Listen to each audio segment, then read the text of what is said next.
The moment that pissed off the entire Code Geass fan base by MyMediaChops. Everyone seems angry with Ash's fate in the final episode of Rose Other Capture, probably because it's the only thing that the fans seem to care about, which is the ship between Sakuya and Ash, despite how underdeveloped it was. Anyways, I thought I would give my take on this. By the way, before I begin, I mean, like, the series hinted at that. I actually just watched Rose of the Recapture, and I personally loved it, so I'm actually... This is all new territory to me. This is one of those passion uploads. This is one that's going to get like 2 views, okay? But I watched the entirety of Rose of the Recapture. I have, in fact, become the meme of SCA, my local SCA chapter, by doing the stupid scissorman stance. It does not work. Dude, that's the complaint that I have, okay? The stupid scissorman stance is dumb. That was actually bad. That is all like flash and all show, and that is no actual like substance. Good God. and spoiler alert for the entire series. Now, everyone says that Ash's death was avoidable. I agree, and would go even further in suggesting that his death is a symptom of a much larger problem. And that's what's hilarious about this show. Analyze any single issue and reveals a larger one that affects the entire series. I disagree. I think his death was unavoidable. So very specifically, and there's also, I also wanted to point out, because this might actually come into play later in this video, remember what Lelouch's image was, the symbol? 0? What is the, if we take the kanji, it's ze and ro, right? Ro, ze. Huh, interesting. I wonder if that's potentially a play on how the series is, you know, kind of goes the same way, but goes in a different direction. You know, kind of being a palindrome with Kana, right? When it comes to Ash's death, it goes back to one of my biggest complaints with the series. Rose Other Capture is just an unoriginal rehash of the original anime. So when it comes to rehashing the original anime, in this case, I am referring to the Zero Requiem. But that was the point. The whole that was the point of that. The whole point of the series was, okay, yeah, Sakuya gets Geass from literally Lelouch, right? Lelouch C2. They show up for like 10 seconds, like, nah, we're not going to get involved, right? Yeah, there's decisions that get made that are similar, absolutely. But it's how they go against it. And even the finale, which I'm sure we'll get to, the finale is a complete different direction, right? Where Lelouch was able to take all the tragedy that happened, Rollo's death, losing the Black Knights, you know, trying to even seal himself within C's world, right? Like, he took, and then going into the Zero Requiem where he sacrificed himself, Rose of the Recapture was, okay, yeah, I have this skill, I have this Geass, I have this intelligence, let's work with this, until she gets kidnapped and literally subjected to trauma.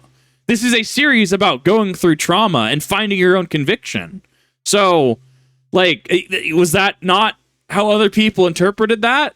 Like, the ending was very much, you know, while Lelouch embraced his power, right? His code and his Geass, as the popular Code Geass theory goes, right? Like, she seals her own power away so that she can be with others. Am I just a moron? Like, did I miss, like, am I on Planet Snoopeter? Not only did the series ruin parts of the Zero Requiem, but the writers had the audacity to try and replace it. This is something that I haven't seen anyone else talk about. To be fair, no one talks about this show anyways besides myself and a handful of small YouTubers. But it needs to be discussed as it reveals why the ending is even worse than you realize. Now, this hasn't been, nor will it ever be officially confirmed, but if you analyze what happened in this series, this conclusion isn't far off. This isn't some tinfoil hat conspiracy, as I have facts to back up my claims. Here's what happens in Rose of the Recapture. Everything Lelouch worked towards in some way or another was ruined. Britannia came back. Okay. So, I want to point out, RE Resurrection came out, right? You're applying a lasting effect on humanity. Take World War II, right? Take some of the ideology in World War II. Not even 100 years later, we have people blatantly spouting that same exact sentiment. Not even 100 years later. Humans, you're trying to apply a very inhuman concept, which I would argue the Zero Requiem was a very ambitious chance to give people for lasting peace. And in no less than 2 years, it shattered. Like, it's a very human thing to escalate, to resort to extremism, to crave war and violence. War is the mother of invention. War is where finance is. Like Gundam. Gundam is a series that is very inherently anti-war, but deals with war. Code Geass also deals with war. It is a series I would argue is adjacent to Gundam, where you can have this anti-war sentiment, absolutely. But like Lelouch's piece realistically would never have lasted. Now, that gets into Neo Britannia. He's going to talk about Neo Britannia. Well, Britannia came back. We literally see in the first episode, it is a more extremist and radical Britannia, okay? Like, that is the Todd Howard step out moment. You step out, right? That is the step out moment. We are not dealing with the same Britannia in any way, shape, or form. They are extremists. They are radicals. We see in the first episode, guys popping off, 9mm shots, trying to make this 11 quote-unquote dance before just murking him. That is a more radicalized Britannia. Those are extremists that, cool, we are now Neo Britannia, right? And I'm sure any Gundam fans out there could probably watch this and go, okay, maybe, like, is there a Neo Zeon influence here, right?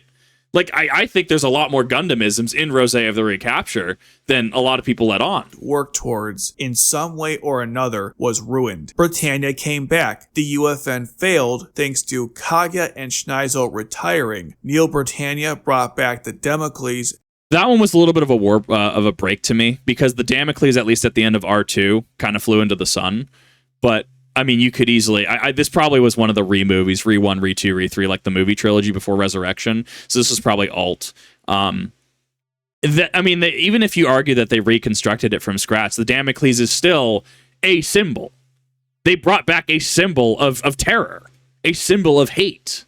And then that led into the whole Damocles arc, the whole Damocles episode. I thought it was actually really good. There was a lot of self-sacrifice in this. This was definitely a series about trauma. And the Flayas. Conflicts around the world arise that weren't resolved starting after Koa Period 3. Also, for some reason, Lelouch doesn't seem to care about any of this. His apathy was just hand-waved in this series, which I'm not happy about. What do you mean? He by his own admission, he exists outside of not reality, right? But he exists outside of modern affairs, right? He's done. Dude is just, I'm not getting involved. He's an enigma, is he not? Even if we go back to Resurrection, right? He talks about how he doesn't know how long he's going to be here. He doesn't know the rules of Sea's World, right? He's kind of just passing through.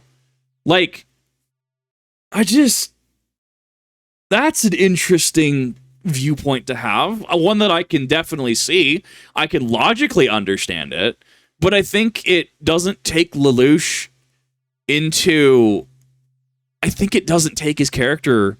He's generally been an apathetic person, right? Reading, what is it, Shakespeare? I think he was reading, oh God, what was it? It's R2 he opens and he's reading it. Is it Macbeth? I can't remember. Someone's gonna be like, oh yeah, it's that one. Like, he's just apathetic. He doesn't want to join the workforce. He doesn't want to become a politician. The world is tedious to him. The world is tiresome to him. And him being able to do something as Zero and try to make a better world for Nunnally was his driving factor. Nunnally's grown up. He doesn't have to do any of that anymore. He is an enigma that is passing through. He came back from Sea's World, right? Like... It's just, part of me throughout was wondering if there was going to be some further influence from him. And I was a little disappointed, with the finale. There was no other mention of him. But he is, for all intents and purposes, just passing through. You can look at Rosé of the Recapture as kind of like this weird, like, Avengers kind of thing, where we see people from, like, Lelouch. We see Lelouch from, the Black Rebellion from the original series. We see Akito the Exiled cast, right? I haven't watched that yet. I still need to. We see Suzaku. We see Colin. Like, there was a veritable who's who, like, oh, cool, we get to see this person, right? And to see what they're doing. And there was also an element of passing down the torch. Not only is this a series about trauma, but this is a series about passing down the torch to the next generation, as seen in certain things, like the dude talking to the ace pilot at the end, right? Passing the torch on to the next generation. Real quick guys, if you're enjoying the video and finding value in this content, then please like the video, share the video, and subscribe to the channel. I've got plenty of more videos covering Rosé the Capture in the works and bigger plans for the future of this channel, but to make those happen, I need your support. Now let's get back to going over why Ash's death was one of the dumbest things in this entire series. And I view that as, so Ash's death very specifically, because there's a parallel to him and Suzaku, right? It's passing fates. It's Lelouch's command to Suzaku was to live. And in any capacity, every capacity, he will live. He will be compelled to live. When you look at Ash, his goal was to defeat the Foulbout unit, right? To defeat, I actually forget his name. Oh my god. Was it Baron von Luneborg, right? The actual final villain. Like, that was his goal. Like, you will defeat him at any cost. You will be my knight. And leading into, you could argue there's Geass influence in his decision. It even alludes to, well, I don't even say alludes to, like, you may not even be the same person. So you could argue that the final Ash in the final episode is not the same Ash because he's going to defeat him at any cost, thus sacrificing himself at the end. You could make a strong argument that he was compelled by Geass because, oh well, Baron von Luneborg will have all of these plans in place, and you need to stop them, but I need to end him here. You could absolutely make an argument for that. And that's saying something. Let's go over what happened from episode 9 to episode 12 to further provide evidence for this theory. Norland became the enemy of the world after launching the Roombas. Everyone, dude, they're so cool. They're little, like, they're so cool. They're little mollusk type things. They are absolutely terrifying. Rallied together to fight him, including Neo Britannia. The hatred of the world has formed around him. That was Akito cast. Sounds familiar? To stop him, Ash had to sacrifice his life. But like, he was a different character though. Yes, you can in broad strokes argue he was the enemy of the world, but what was the end goal? Lelouch became the enemy of the world to sacrifice himself to create or attempt to create a lasting peace, to give humanity a chance at peace. He did it just because, what, apathy? I don't think it's ever really divulged what he was, because him and Saki have a moment where it's, after his reveal of like, oh, well, I'm Charles Britannia's clone, that, I'm kind of here. Is it apathy? Is it a commentary on, was it a commentary on humanity and its successes? And he just goes, it is not, it is not, it is not. We don't really, I don't think, ever get a definitive answer. I think it's fairly ambiguous. We know that he's relishing just the little mollusk absolutely shredding people into a fine red mist, but his intentions were the complete stark opposite of Lelouch. Where Lelouch, his intent was to take all of that hatred unto himself and die with that hatred. This is to focus the hatred on him and have everyone else go down, right? There's an absolute, like, polar opposite here. Norland smiled before he died, which could imply that dying was part of the plan. Then Ash blows up with him. Sakuya then wails over his death. This is followed by Kaguya narrating how the world has changed after Norland's defeat. And I think this scene was like, oh yeah, the funny Alexis Rhodes look-alike, because Colin and Akiza from 5Ds, right, got likened a lot. Her and Alexis, Asuka Tenjoin from GX got likened a lot. She's like, oh yeah, I can't drink because I'm like, I'm a minor. It was actually really funny. And then, in the final scene of the series, Sakuya name drops Ash so theory crafters can figure out how he could still be alive. I disagree that he's even alive. I think that he is, for all intents and purposes, disintegrated, 6 feet under, game ended, if you will. Does any of that sound familiar to you? Well, a lot of this is quite similar to what happened in the Zero Requiem. Lelouch became the enemy of the world, ruling it under the fear of Fleas, everyone united against Except for the parents loyal to him, also people united against him before he took control of the Damocles. him. Suzaku sacrificed his identity to become Zero. They killed Lelouch as part of Lelouch's sacrifice. Nully wailed after Lelouch died. I've always been under the impression that he survived.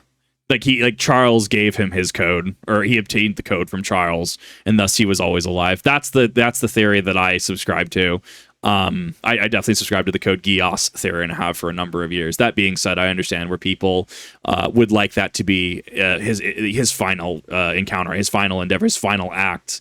Even some, it's still left ambiguous. The world experienced a time of peace following that sacrifice. Colin narrates what's been going on since. We see a montage of everyone's lives during the epilogue, and C2 in the very last scene drops Lelouch's name, which was also used by theory crafters in their attempts to prove that Lelouch is still alive. Now, of course, I acknowledge that these two situations aren't one for one the same. For instance, Lelouch's plan involved uniting everyone against him to gather the hatred of the world in one place. Norlon just wanted to exterminate all of humanity, regardless if they unite against him or not. But ignoring the obvious similarities is being willfully ignorant. The thing is, if Rose Other Capture was mostly an original story and wasn't repurposing so much content from the original anime, then I wouldn't be as upset here. I think I understand where my expectations and where my viewpoint come from. How many of you seen Guilty Crown? Guilty Crown is, and I think it was MyMediaChops who actually worded it this way, right? Guilty Crown, no, it wasn't MyMediaChops, it was somebody else that we reacted to a long time ago. I can't remember offhand. Guilty Crown is effectively especially the first episode is beat for beat the first episode of R1, season 1, episode 1. And it's effectively Code Geass, but nobody like Rivel gets Geass, right? Instead of Lelouch. And I liked that. I liked that it was the same question with a different answer, with a different story, right? And I liked that. I think that I can view a lot of it as, yes, beat for beat, but I think that's intentional. I think that that's intentional in Sakuya's own personal journey and her being this cocky, overconfident personality to being put in a situation where you have the scientist Einberg dude, right? Just ganking people in front of her and forcing her into decisions, literally inflicting trauma. Right, and you even see that in after episode 9. You see her trying to make a decision, and she can't make a decision because she just doesn't have that confidence anymore. And then leading up to the finale, the crescendo, the climax, if you will, where you have this is my resolve, Ash's resolve, to be put under this Geass, much in stark contrast to Suzaku being his Geass was forced upon him. Ash had the Geass willingly imparted into him, right? But they also ended. Suzaku, who was forced to live and ends up living. You have someone who is forced to win at any cost and end up sacrificing himself in the process. There was a lot of self-sacrifice in this. Like, there was a lot of loss in this series. However, we know that's not the case. From episode 1, this series has been doing this, so Rose Other Capture has lost any benefit of the doubt I had for it. So just remember, the only reason I think they killed Ash was to facilitate the process of undoing the Zero Requiem to replace it with their own, and of course to keep this trend going. Now that you understand the messed up motivations for killing Ash, we can then turn to how they handled his death from a writing perspective. Another failure. This guy. He is one sick puppy. I loved his character though. He was written so unlikable because of what he does. But good God, I loved him as a character. Dude was actually mad scientist status. They wanted so badly to create their own Zero Requiem, but didn't have the writing chops to make it happen. So here I disagree. I don't think the end result was a Zero Requiem. This was, we have a global threat. We take care of the global threat. Grats. I want my peace. I want my life. I think that having this be a second Zero Requiem, I think that's personally disingenuous. I don't see that being the end result. Here's the setup for the scene. Norland uses his Geffion Disturber beam on the Z Apollo, which drained its energy filler. This required Sakuya to rescue him and then transfer the energy from her nightmare frame to his. That's the setup. Then we learn from Ash after Norland's defeat that if they continue sharing energy, they can't get back to the surface. That's why he disconnected from the Z Artemis and ultimately blew up with Norland. Also, Ash detached from the Z Artemis, so Sakuya didn't get caught up in that explosion. The problem here is there's no setup for Ash's reveal. The characters don't talk about the potential consequences of sharing energy between nightmare frames. Okay. In all fairness, that was a very high tense scene. Like, people around the globe are literally being ganked by the starfish menace, right? Like, by the little mollusks. Like, this is he's already lost. He's already traumatized. He has been traumatized throughout the entirety of 9 through 12, right? Not only with the revelation that he was under Geass from Sakuya against his consent, against his will, but having to deal with the sword that that ganked his own brother, right? That Lunabulg ended up absolutely just cutting through his brother with, having to fight I always forget his name, the cyborg, right? Effectively Jeremiah Gottwald 2.0, but from Wish.com, right? Like, they had to fight him with swords that dude is traumatized, okay? And the dude, he is one of the only people up here right now. They are the two people, aside from Baron von Lunabulg up here, that is able to do anything to stop him. And he absolutely got obliterated because Baron von Lunabulg taught Ash everything he knew. Ash is good, but the master is far better than the student. That was the intent behind the writing there. That was how that worked. So there's not really room to have that conversation. Ash at this point has made up his mind. He has made up his resolve. I need to accept this Geass. I want you to put this Geass on me because we need to defeat Baron von Lunabulg here. Like, this needs to get done. To which it's Sakuya at this point is hesitant to even use her Geass. Like, are you sure you want this? I swore that I really wouldn't use my Geass on anyone like this again. You could be a completely different person. You know, if I were to do this, you would be compelled to follow that order. Even if you yourself didn't want to, you'd be a different Ash. To which, yes, this is my resolve. You know, I, Sakuya Sumeragi, compel you to be my knight, right? And to defeat Baron von Lunabulg. Like, that was the whole interaction. That was, there's not really room to argue that. There's not really, like, the threat is now. You have to think under pressure. And this was a large moment for both of them because they are still overcoming trauma in this scene.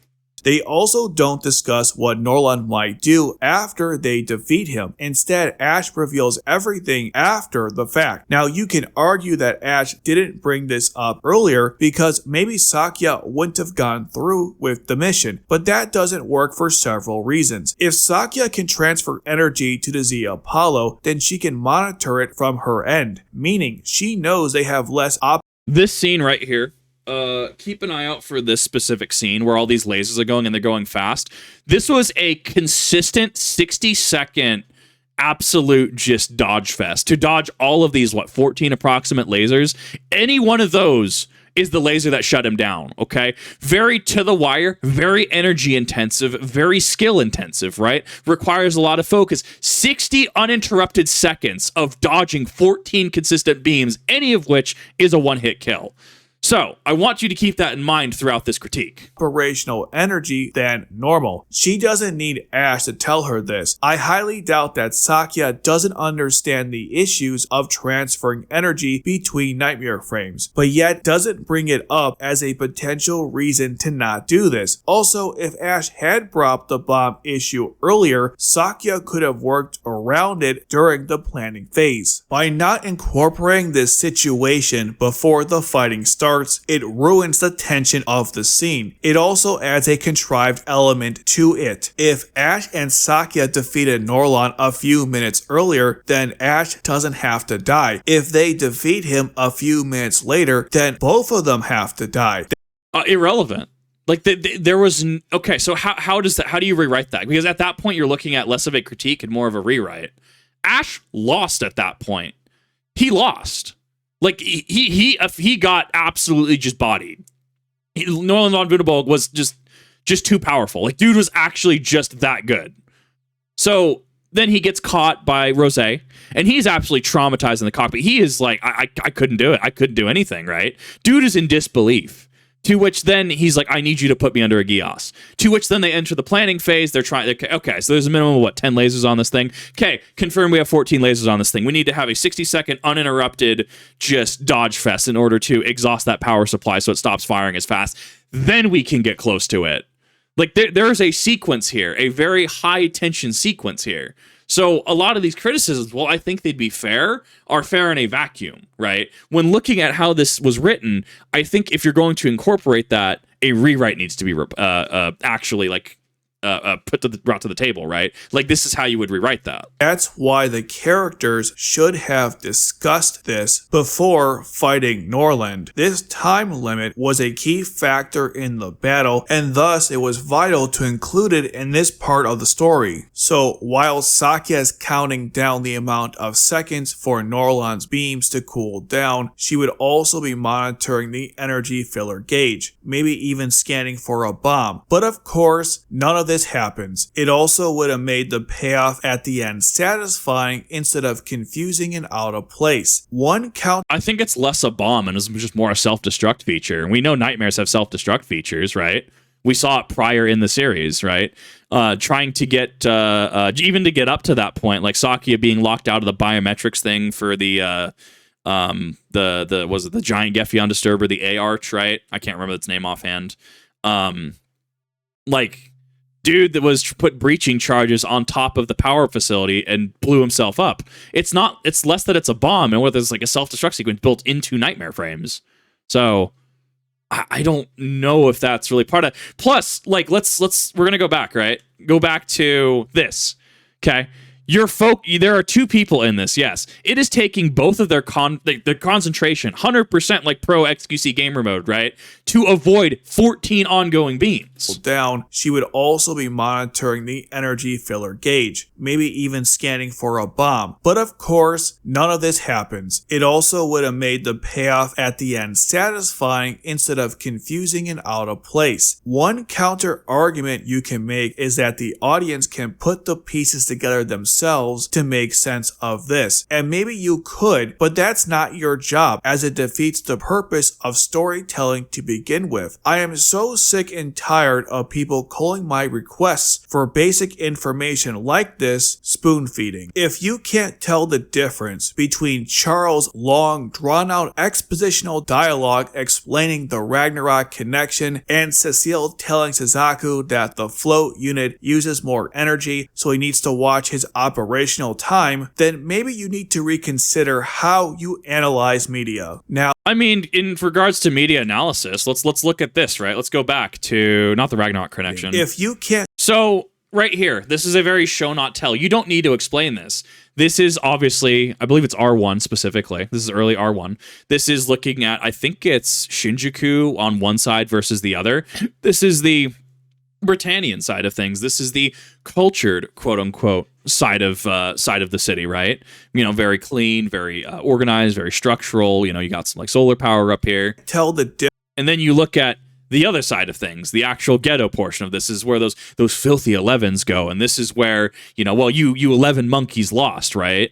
Literally, like, words from the series, right? Like, actually engaging in simulation, dehumanizing, colonizing the Japanese, stripping them of name and country, calling them nothing more than a number, 11s, right? So yeah, that's a very, like, yeah, you can look at that and go, okay, the stark contrast makes sense, and it's additive, right?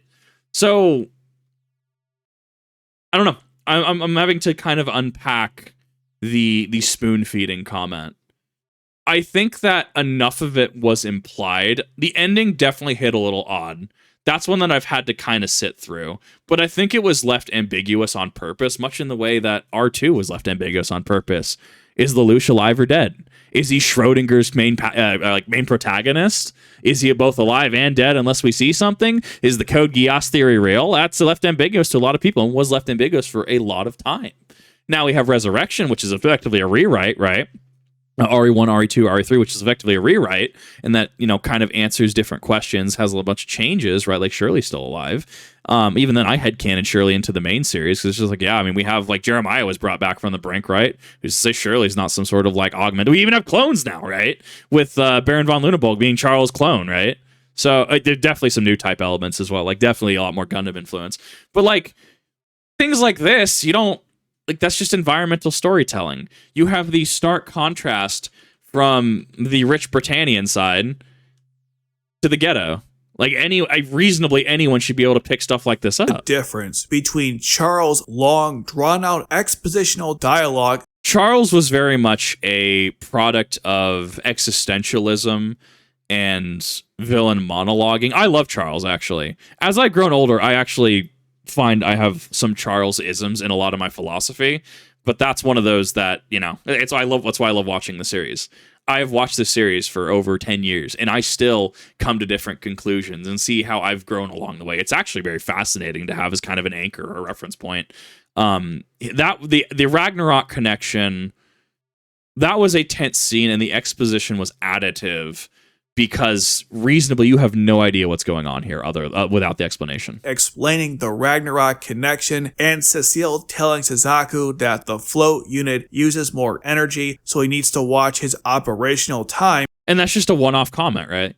Hey, cool, float unit, it's experimental, uses more energy filler, right? Or you have something along the lines of like, hey, these nightmares aren't rated for this depth of water or something like that. And then you have someone down there for too long a time, and then their hull starts breaking, and they start taking damage, right? Like, you can have one-off comments like that. But here, we've had all three styles of storytelling here, right? We've had, you know, show not tell, right? We've had just a villain exposition, right? Just depositing all that information in your lap. And then we have a one-hand comment to kind of hand wave it, right? Like, we have all of these present, and the series has clearly used all of these at some point or another. Then maybe you need to reconsider how you analyze media. Now let's look at how the original anime did a better job of handling a similar situation. They also had 25 episodes per season. By the way, whenever I do something like this, defenders of this series respond with, well, this isn't the original anime. But I hate this counter argument because I can agree.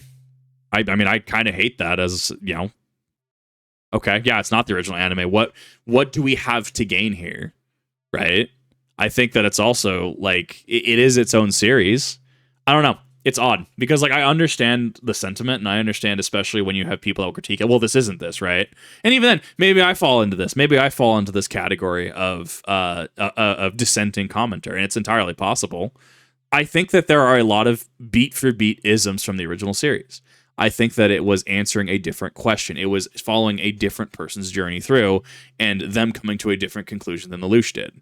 I view them as diverging parallels. I am not referencing the original anime because I want Rose to be an exact copy. Quite the opposite, in fact. The problem with this anime is that it's too much like the original. Rather, I reference the original anime to showcase a positive example of doing something right within the same IP.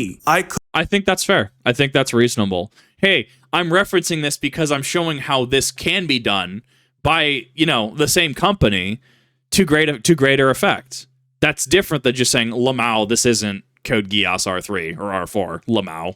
Could easily reference another anime, but I used the original anime instead because it already set the precedent that all series in this IP should have lived up to, but in the case of Rose, it didn't. I hate how people can just hand wave these problems away even though the same IP they like has never been this bad. To quote Wolf from EFAP, that just spits in the face of every single good story ever written. Because if you can just make everything good just by ignoring everything bad, then what's the point of ever making something good? I mean, yeah, like what Moist Critical? Not everything's going to be a blockbuster. That's why they're blockbuster movies. They're above and beyond. They are better than other movies, are they not? That's literally how that works. Now, okay, if we're gonna go into actual issues that I have with Rose, right? Like being fair, right? I have my issues with it.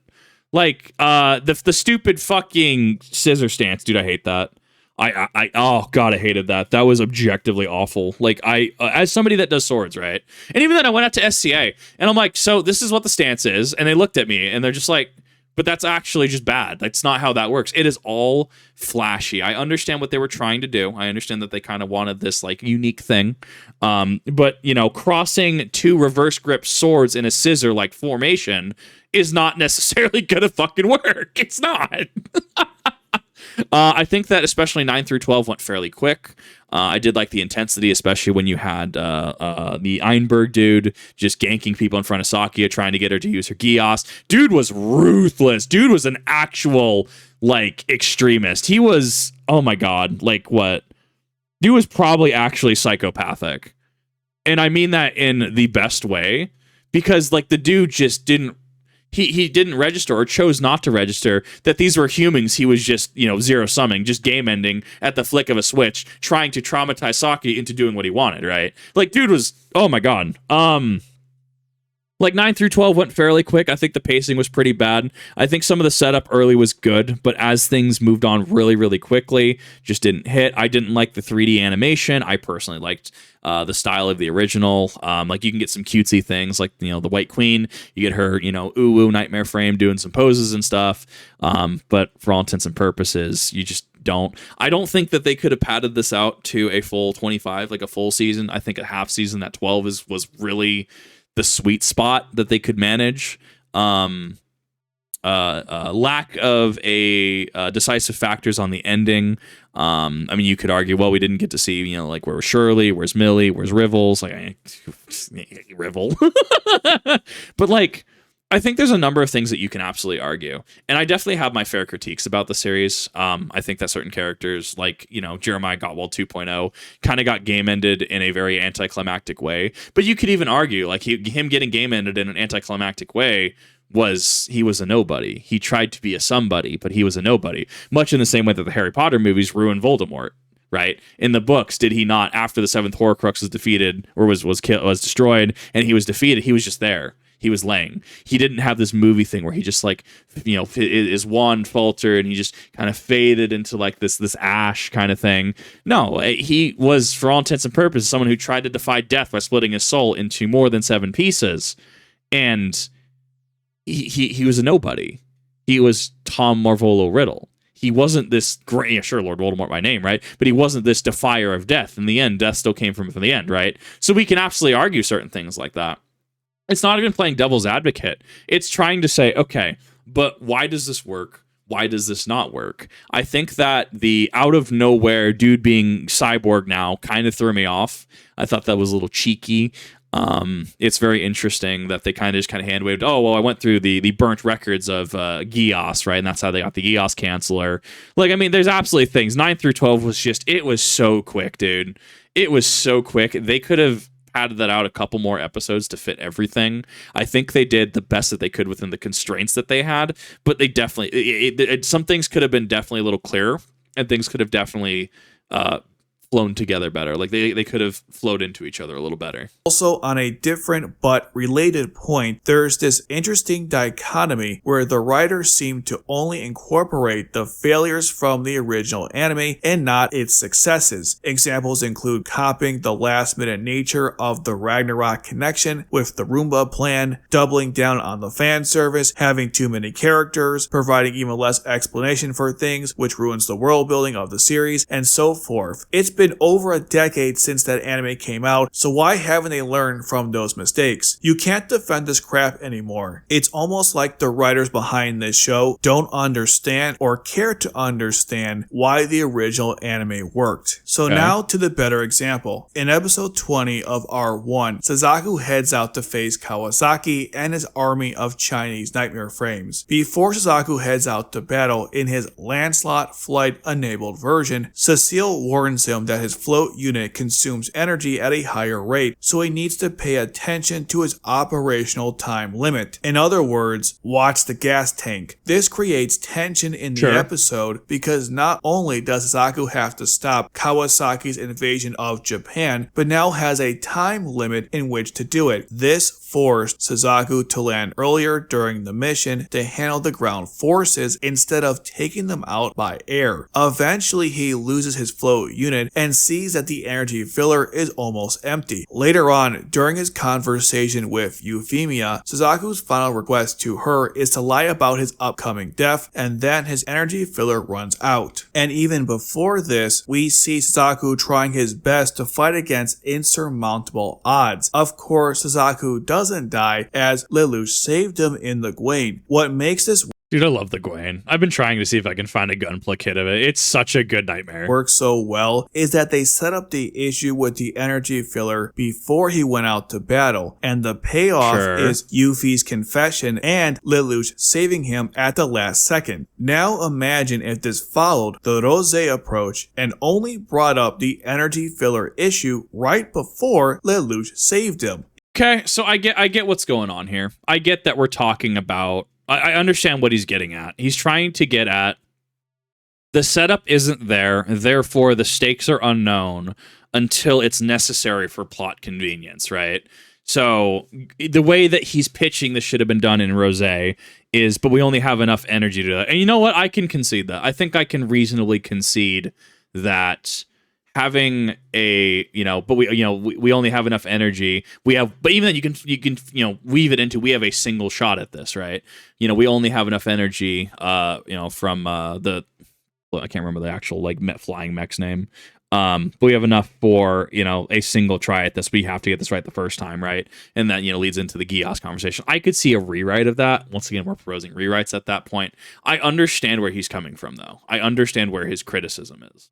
It would have ruined the scene, and that's what happened here. If you want to have this emotional payoff, then you need to have the appropriate setup. I think the reason why they didn't have the characters discuss this is because Rose and Ash would have altered their plans so neither one has to die. So they ultimately character assassinated both of them just to facilitate this terrible ending. This leads to the main complaint that Ash didn't have to die from a narrative standpoint. Let's go over reasonable ways that Ash should have survived. These are things that have been established and utilize Sakuya's skill set. I have two solutions. One involves altering the setup of the fight, and the other involves working within the terrible setup. Solution 1. Return to the 7 shining stars to refill the Z Apollo's energy and do any last minute preparations. They were already above the barrier at that point, though, weren't they? From a narrative and flow standpoint, it would break the action. You could, however, cut it in a way that you go down and have the ability to, do the thing, refill, and then go back up. I don't know how effective it would be, though. I understand where he's coming from with the rewrite, but I think the stakes didn't allow for that. This includes figuring out a solution for the bomb or how to prepare for a scenario if they have to eject from the nightmare frames in an emergency. The problem with their fight against Norlon is that it lacks tension. Gino said they have 3 days, not 3 hours, not 3 minutes, but 3 days before the Loki wipe out their forces. I don't think that's even true when Colin and Suzaku exist, but whatever. I will discuss. Colin and Suzaku are only a single person apiece in very different parts of the world. The failures of the cameos in another video. Anyways, this lack of tension means that Ash and Sakya can spend hours to refill their energy, put on spacesuits, or do any other last minute.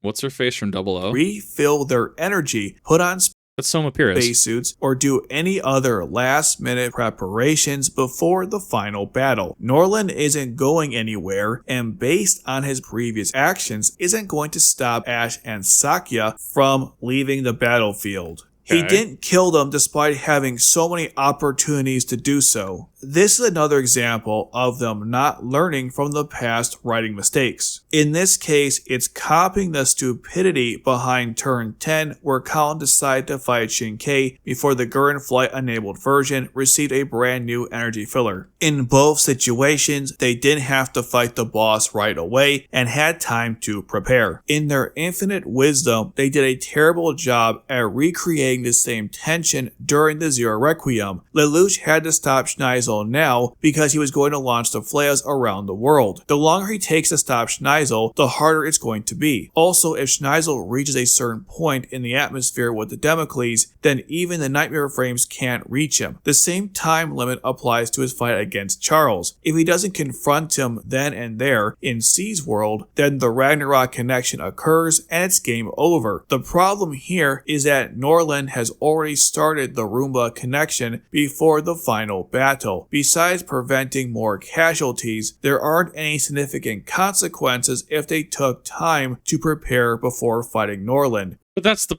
problem. It's a global catastrophe. Like, we're talking people in the millions, if not billions, because of these robots. Like, it's just magnitudes higher than anything that a single Flea could do. And I think that might be the series' fault for desensitizing a lot of people in certain ways, because you are just right off the bat met with extremist Neo-Britannia, just popping people left and right, horrible atrocities, war crimes, even people sacrificing themselves left and right for minor gains and to just keep the flow going, right? Like it was a very trauma-focused series. Like I've said, I can't stress that enough. And Ash and Sakuya are the two closest people to stopping him. Yes, you could go and you could regroup. Absolutely. This read as a move of desperation. Like, the threat is quite literally here. We need to get this done. And then they pushed forward. This proves once again that Ash and Sakuya could have spent their time preparing before heading out to fight Norland. Okay, let's move on to Solution 2, where I discuss how Ash can survive while working with the current setup, no alterations. If Ash knows that Norland will self-destruct following his death, then getting away from Norland should be a priority. Ash should tell Sakuya to help him release the Foulbout from the Harkins, then detach from the Z Artemis. He will then fall in a different direction, allowing Sakuya to catch him immediately, and then both can fly back to the surface. I didn't get the impression that the Harkins were jammed in the Foulbout. If they were, Ash can cut the cords with his blades after removing them from the Foulbout's cockpit. There was enough time for Ash to do this before the bomb went off. Ash could also have ejected. This assumes they're close enough to the surface that Ash wouldn't die after ejecting from the Z Apollo using the ejection block, since all Nightmare Frames have them. In the original factually incorrect, the Lancelot unit for the longest time didn't have an ejection block? Like, an objectively untrue statement? Cecile mentioned that the Lancelot didn't have an ejection block. Okay, there's the exception. By the way, this was a nice setup for an awesome payoff later on in the anime. In this case, they never stated that the Z Apollo didn't have an ejection block, so I assume it did have one. We even see other Nightmare Frames using one in the anime. I also figured that Arnold must have had one, otherwise how did he survive? And above all else, Ash should have communicated the issues with the energy sharing and the bomb during the fight. I could give them that. I could give a one-off voice line of like, we're like 50%, 20% on energy. Arnold, he came across as a Deus Ex Machina, by the way. Now I'm here. I didn't even know he was the same character until he's like, hi, yeah, this is me. Like, I think that was definitely a fault of not relaying that properly. If Ash had cut the slash Harkin cords with the Zero speed, they could have gotten back in time. I don't know. Like, I don't think the same ending happens with Ash surviving. I don't know. Like, it's interesting when we propose rewrites like this, because how does that affect the end of the end moral? How does that affect the ending? The ending, for all intents and purposes, being to seal away her power. so that she can no longer be isolated by Geass, the power of the king. That's how that read to me. She wants to live her life. She wants to heal. She wants her peace. She doesn't want the power anymore. Would have given Sakuya more time to figure out a way to save Ash and of course herself. Oh, and for some reason, they didn't turn off the Magisa Zeta after defeating Norland, which probably would have saved them some energy. You guys can probably think of even better ways to save Ash's life, so let me know your solutions in the comment section below. I think it's so typical that they killed off the character in this series with the most development. And just remember, they sacrificed Ash on this demonic altar to create their own Zero Requiem. I think the combined fan service of Catherine, Yoko, Haruka, and Sakuya has created so much brain rot in the Japanese fan base that they literally can't see the garbage that's right in front of them. That's a very bold allegation to make. I mean, I feel like I'm pretty carefree. You like what you like, you dislike what you dislike. I mean, reasonably, MyMediaChops has pitched a number of things why he doesn't like the series, and that's incredibly fair. Where I pitch things, I'm like, well, I disagree on this. That's literally discourse as an adult. So I do think that that is a very egregious allegation and accusation. One that I personally would not feel comfortable ever fronting. I'm ashamed to say that the brain rot has infected the global audience as well, but at least they are smart enough to notice that this part of the story was horrible. At this point, I don't know how anyone can justify this series. I know I didn't hear that correctly. Infect garbage that's right in the Japanese fan base that they literally can't see the garbage that's right in front of them. I am ashamed to say that the brain rot has infected the global audience as well, but at least they are smart enough to notice that this part of the story was horrible. I'm having to process that. I don't even know if I want to tackle that.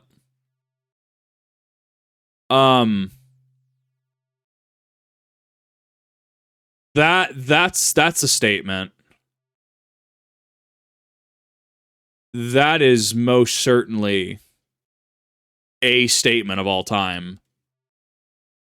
I'm not going to unpack that. That's bait. That's bait. I'm not unpacking that. At this point, I don't know how anyone can justify this series as a good entry in the Code Geass IP. Take away the fan service, all of the recapture moments, and what do you have at the end?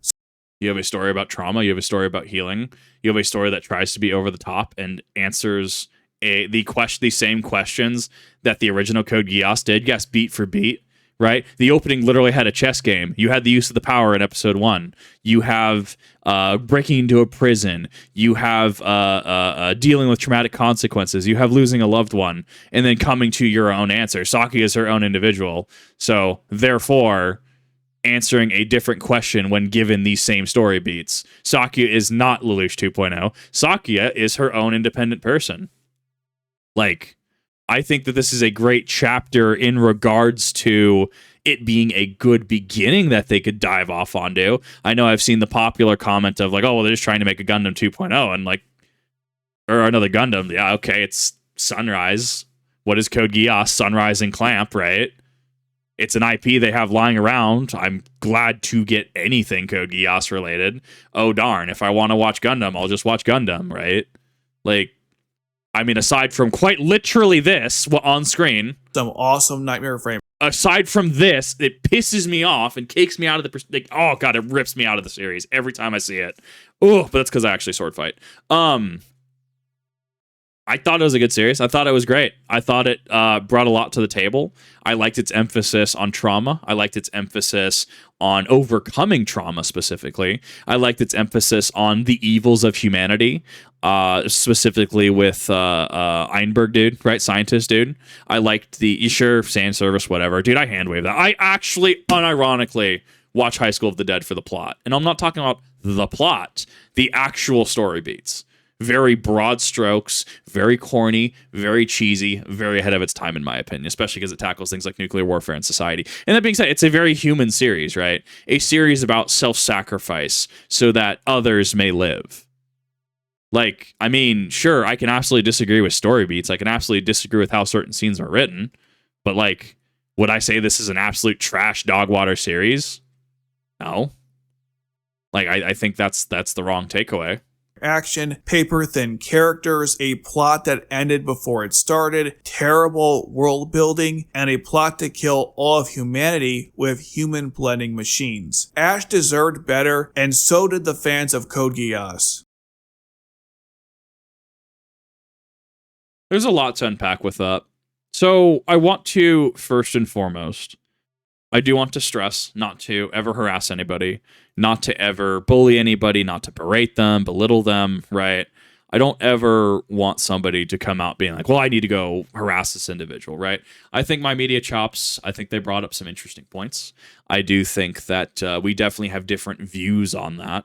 I will definitely say that his views in regards to the Japanese audience, Japanese public, as well as a global audience, I do not share that same exact view. I don't really feel comfortable unpacking that. So I think that was definitely a take of all time.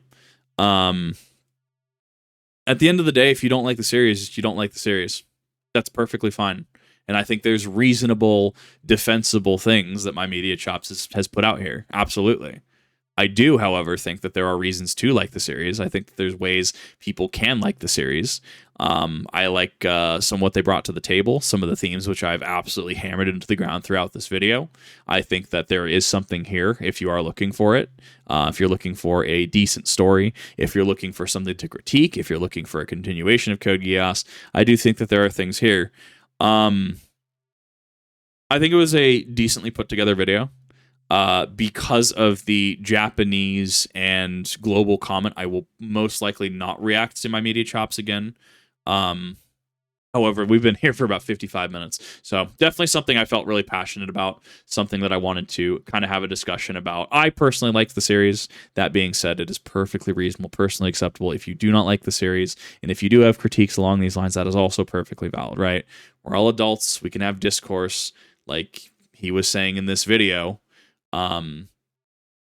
Yeah, so adults, awesome video, MyMediaChops. Keep up the good work. Keep up the good work on the videos. Keep the good discussionary bits. I would definitely caution from broad generalized labels, though.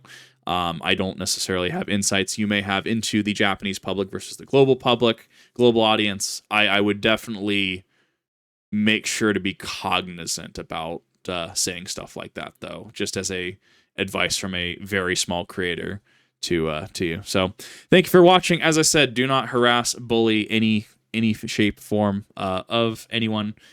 Some people are going to like it, some people aren't going to like it. That being said, if you are interested in other story bits, we do have more videos by MyMediaChops channel, who has covered a lot of Code Geass content on YouTube. Down in the description down below, you will see a link to his channel as well as this original video should you want to watch it. And thank you all for watching. Have a good one.